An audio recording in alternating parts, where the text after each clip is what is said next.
Audio Jungle.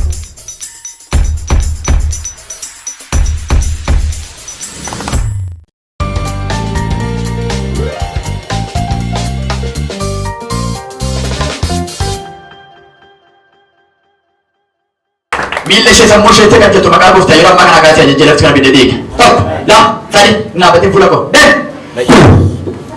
Deemino! Caala jedha!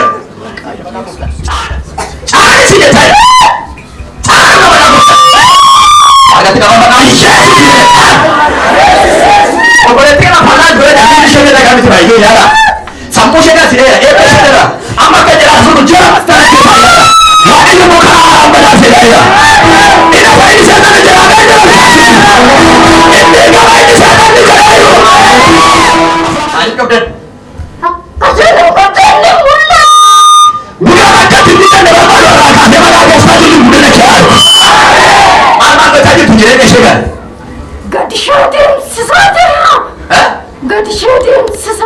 Fayyashaa maal qabdanii jirtu? Amma gadi sama gadiitti tokko isa dhumaa si gadi guddaa humna deeggarichaan bilisa gara jabaa yesuus olka'e nagaan siif ta'u abbaan manaa kottu baga gammadde duuti ishee afeera maal hojjetti isheen barsiifti? Barsiiftuudha? Eessaa barsiifti? Aanaa Monaaddaa magaalaan Addaarraa. Baay'ee faraas gara jireenya ishee kan ajjeesanii jiru baay'ee jiraadha jedhamtu. Afurra Waaqayyoo gara warra jireenyaa ishee yaadateera. Maal gochuun deemuu dandeessu miila ishee kana qabeera? Miila ishee kana torbee darbee keessa qabee rifeeriin as barreeffamee duraan waggaa 10 fi dhukkuba gaggabduutiin rakkataa jirti. Dheengadda immoo haala addaa ta'ee garaa ishee kana gubee qaama ishee barsiiftire? Bakka hojii dandeessee hojjechuu hin dandeessu walumaa gala. Seerumaaf dhatti guyyaa tokko naqxi guyyaa irra caala manuma oolti waggoota 10 kana hojii hojjetaa jirti. Waggaa 10 guutuu? Nama waggaa 10 manatti galee hojii isaa irraa illee gooftaan agaruu hojiitti deebiseera. Namni amana Yesuusin miilatti walitti eegala kan guutuu waan dhangalaasa. Maaltu sitti dhaga'ama? Gammachuu. Mee galtee dhoo jedhe gadhiisa.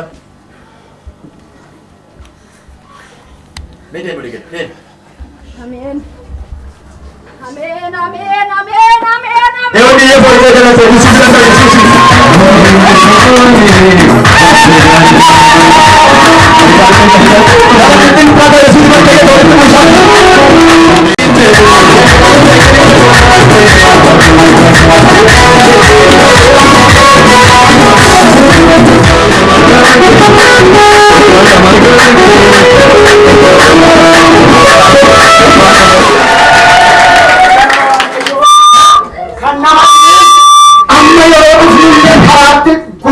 Gargabdeenyaan baajaaji kontorata fudhannee obboleettiin tokko walakkaa kana jirti dalga keessa cibsineeti gara mana kanaatti an seensifne jechuudha karaatti illee nu jalaa dadhabdeennaan. Deemuu dadhabdeennaan. Mana ofirraa amma beellamni illee qabamee jira gaafa 9/5tti. Maal gochuudhaaf?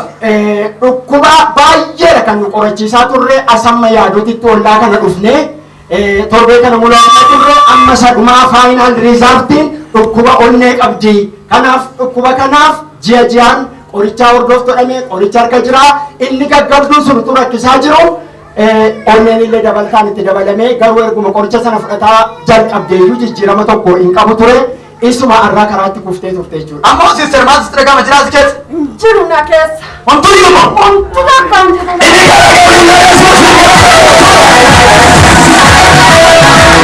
Nama baadiyyaatti keessa dalga taa'ee dhufedha. Amma ammoo deemee bareechi.